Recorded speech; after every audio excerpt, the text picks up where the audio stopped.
నమస్తే, welcome to I dream. నేను మహేశ్వరి. మనతో పాటు ఉన్నారు అపోలో హాస్పిటల్స్ నుంచి నెఫ్రాలజిస్ట్ డాక్టర్ వంశీప్రియ గారు. బేసిక్గానే ఆడవాళ్ళకి చాలా హెల్త్ ప్రాబ్లమ్స్ వస్తూ ఉంటాయి. దీంట్లో ముఖ్యంగా urinal infections and kidney stones ఇలాంటివి చాలా ఉంటాయి. సో వీటికన్నిటికీ సొల్యూషన్ ఏంటి, రావడానికి కారణాలు ఏంటి, ఆవిడని అడిగి తెలుసుకుందాం. నమస్తే డాక్టర్ గారు. నమస్తే మేడం, మనము బేసిక్గానే ఆడవాళ్ళు అంటే చాలా హెల్త్ ఇష్యూస్ ఉంటూనే ఉంటాయి. సో ఎక్కువగా వాళ్ళకి యూరినల్ ఇన్ఫెక్షన్స్ ఎక్కువ వస్తూ ఉంటాయి. దానికి కారణం ఏంటి? అంటే ఎనటామికల్ పరంగా కూడా యూరినరీ ట్రాక్ట్ అనేది చాలా చిన్నగా ఉంటుంది ఫీమేల్కి. Okay, so that is not something you can change. దానివల్ల యూరిన్ ఇన్ఫెక్షన్ అనేది ఎక్కువగా తొందరగా వచ్చింది కూడా కిడ్నీలోకి పైకి వెళ్ళే అవకాశం కూడా కొంచెం ఎక్కువగా ఉంటుంది. సో జనరలీ మనం హైజీన్ మెయింటైన్ చేయటం, డయట్ మంచిగా తీసుకోవడం, టైంకి తీసుకోవడం, వాటర్ కన్సంప్షన్ కూడా చాలా తక్కువ ఉంటుంది లేడీస్లో. సో అది కూడా పర్ఫెక్ట్గా చేసుకుంటూ ఉండాలి.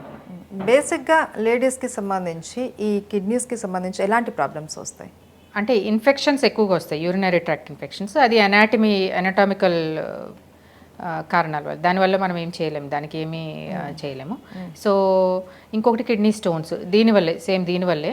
And mostly because of the diet and hydration only. And మనం సరిగా తీసుకోకపోవటం, ఒకవేళ తీసుకున్నా కూడా కొంతమందికి దే ఆర్ మోర్ ప్రోన్.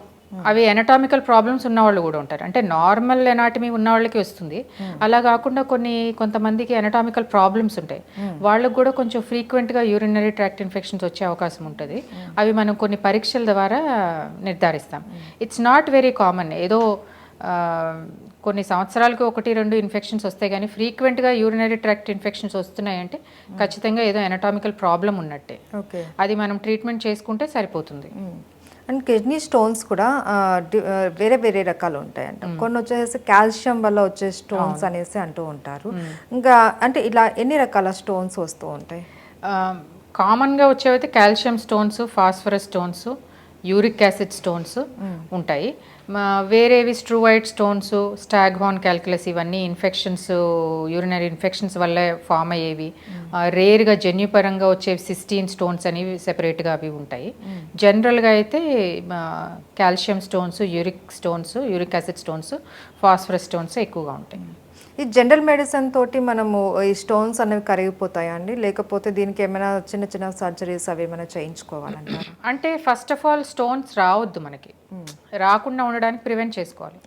ఒక స్టోన్ వచ్చింది అంటే ఏదో ఒక తేడా ఉన్నట్టే. సో అది ఐడెంటిఫై చేస్తే మనం ఫ్రీక్వెంట్గా రాకుండా ఉండడానికి చూసుకునే అవకాశం ఉంటుంది. సో డెఫినెట్లీ మీరు ఏదో డయట్లో కానీ లేకపోతే మీ ఉన్న ఎనటామికల్ రీజన్స్ కానీ ఏదో ఉంటుంది. అలా దాన్ని మనం రెక్టిఫై చేసుకోకపోతే ఫ్రీక్వెంట్గా వేరే స్టోన్ వచ్చే అవకాశం కూడా ఉంటుంది. జనరల్లీ మీరు చూసుకుంటే ఒకసారి ఆల్రెడీ కిడ్నీ స్టోన్ వచ్చిన వాళ్ళకి మళ్ళీ వచ్చే అవకాశం ఉంటుంది. సో అది మనం కేర్ తీసుకుని ఉంటే మళ్ళీ రాకుండా ప్రివెంట్ చేసుకుంటాం. ఓకే, అంటే చిన్న సైజు ఉన్నప్పుడు ఓకే, అది యూరిన్లో వెళ్ళిపోయేటట్టు మెడిసిన్ ఇస్తారు. కానీ దాన్ని పర్టికులర్గా ఈ దాటితే ఖచ్చితంగా సర్జరీ చేసి తీసేయాలి అనేసి అంటూ ఉంటారు. సో అంటే ఏ సైజులో ఉన్నప్పుడు మనం సర్జరీకి వెళ్ళాలి? అంటే జనరల్గా 1.2 సెంటీమీటర్, 1 సెంటీమీటర్ అలా, దానికన్నా ఎక్కువ ఉంటే సర్జికల్ అవసరం అవుతుంది. But it depends where it is also. ఎక్కడ ఉంది, ఎలా ఉంది, ఏంటి అనేది వాళ్ళ మెడికల్ కండిషన్స్ బట్టి కూడా చూస్తాం. It's not just one thing, ప్లేస్ని బట్టి కూడా, because it can be blocking anywhere. ఎక్కడ ఉంది అనే దాన్ని బట్టి కూడా మనం నిర్ధారిస్తాం. అంటే కొన్ని రకాల ఆహార పదార్థాలు తీసుకోవడం వల్ల కూడా ఈ స్టోన్స్ వస్తాయి అని అంటూ ఉంటారు కదా. సో ఎలాంటి ఫుడ్ మనం అవాయిడ్ చేయాలి? అంటే ఎనీ కెమికల్ లేడెన్ ఫుడ్, జనరల్గా అవుట్ సైడ్ ఫుడ్ ఫ్రీక్వెంట్గా తినడం. రొటీన్గా డైలీ తినే వాళ్ళకి ఎక్కువ ప్రాబ్లం అవుతుంది. అప్పుడప్పుడు తింటే పెద్దగా ప్రాబ్లం రాదు. నాన్ వెజిటేరియన్ ఫుడ్ తినడం, ఎక్కువ సాల్టీ ఫుడ్, స్పైసీ ఫుడ్, వీటన్నిటి వల్ల కిడ్నీ స్టోన్స్ ఎక్కువగా.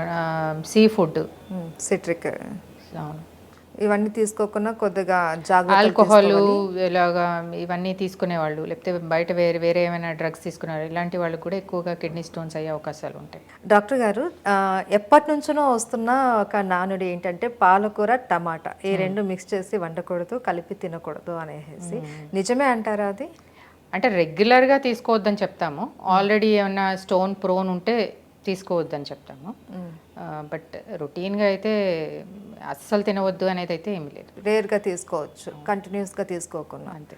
Right. ఇప్పుడు మన కిడ్నీ స్టోన్స్ ఉన్న వాళ్ళకి అది కూడా టైప్ ఆఫ్ స్టోన్ని బట్టి చెప్తాము. అందరికీ ఇదే అన్నట్టు ఉండదు, బట్ ఎప్పుడైనా తీసుకుంటే అది ఏం ప్రమాదం ఏం కాదు.